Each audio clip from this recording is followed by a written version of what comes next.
పూర్వం రోజుల్లో రాజులు రాజ్యాన్ని పరిపాలించేటువంటి పూర్వం రోజుల్లో వాళ్ళ రాజ్యంలో ఉన్నటువంటి యువకులందరికీ యుద్ధ విద్యలు, అన్ని కళల్లో ఉన్నటువంటి నైపుణ్యానికి సంబంధించిన అన్ని శిక్షణ ఇప్పించేవాళ్ళు అనమాట. గురుకులాల్లో మంచి గురువు నియమించి వాళ్ళు ఏం చేసేవాళ్ళంటే అన్ని విద్యల్లో శిక్షణ ఇప్పించేవాళ్ళు అనమాట.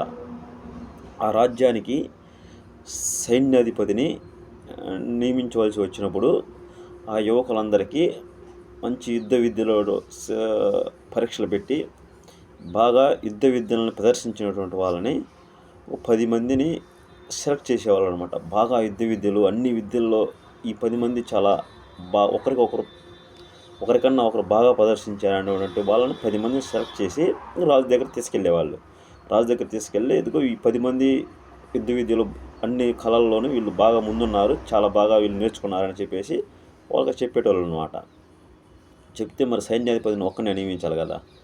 మరి 10 మందిని నియమించాడుగా రాజు సైన్యాధిపతిని, ఒక్కరినే నియమించుకోవాలి. ఒక్కరిని నియమించాల్సి వచ్చినప్పుడు ఆ బాధ్యతని అక్కడ ఉన్నటువంటి ప్రధానమైనటువంటి మంత్రికి చెప్పేవాళ్ళు. వీళ్ళల్లో ఒక్కళ్ళని సైన్యాధిపతిగా నియమించండి అని మంత్రికి చెప్పేటవాడు అన్నమాట రాజు. చెప్పిపోతే మంత్రి ఏం చేసేవాడంటే అక్కడ ఉన్నటువంటి వాళ్ళ రాజ్యంలో ఉన్నటువంటి జ్యోతిష్య బాగా తెలిసినటువంటి పండితుల దగ్గరికి వెళ్ళి, సమస్య ఇది, 10 మందిని మేము సెలెక్ట్ చేశాము, ఈ 10 మందిలో ఒక్కళ్ళని సైన్యాధిపతిగా నియమించాలి, ఎలాంటి వాళ్ళని నియమించాలో మాకు అర్థం కావట్లేదు అని ఆ పండితుడికి చెప్తాడనమాట. పండితుడు అప్పుడు ఏం చెప్తాడంటే ఆ 10 మందిని జాతక పుట్టినటువంటి టైంని నాకు చెప్పండి అని చెప్తారనమాట. ఆ జాతక చక్రాలని మొత్తం పంపించండి అని చెప్తారనమాట.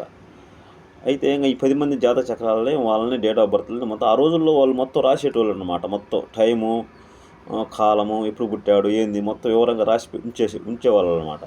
ఇది మొత్తం తీసుకెళ్ళి జ్యోతిష్యునికి ఇచ్చేవాళ్ళు. అప్పుడు ఆ జ్యోతిష్యుడు ఆ 10 మంది జాతక చక్రాలను చూసి వీళ్ళల్లో ఎవరికి 2వ స్థానం, 6వ స్థానం, 8వ స్థానం చాలా స్ట్రాంగ్గా ఉందని చూసి అప్పుడు ఈ 10 మందిలో ఒక్కడిని మాత్రం సెలెక్ట్ చేస్తాడనమాట. ఇవన్నిటిలో ఈ మూడిట్లో ముఖ్యంగా 2వ స్థానాన్ని చూస్తాడనమాట జ్యోతిష్యుడు. 2వ స్థానాన్ని చూసి ఈ వ్యక్తిని సైన్యాధిపతిగా నియమించాలని చెప్పేవాడు అనమాట. ఇప్పుడంటే ఇంటర్వ్యూ పోతే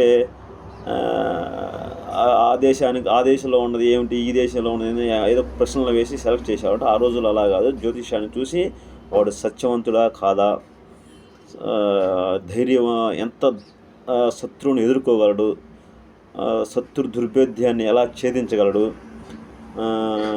శత్రువులను ఎలా ఎదుర్కోగలడు అనేవి మొత్తం జ్యోతిష్యంలో ఉంటాయి మొత్తం. అందువల్ల ఏంటంటే కొంతవరకు ఒక వ్యక్తి నిజాయితీగా ఉండి అక్కడి నుంచి అసత్యంగా మారిపోవచ్చు కదా. కానీ జ్యోతిష్యంలో ఉన్నటువంటి 2వ స్థానాన్ని బట్టి అతను ఎంత సత్యవంతుడు అనేది మాత్రం చెప్పవచ్చు.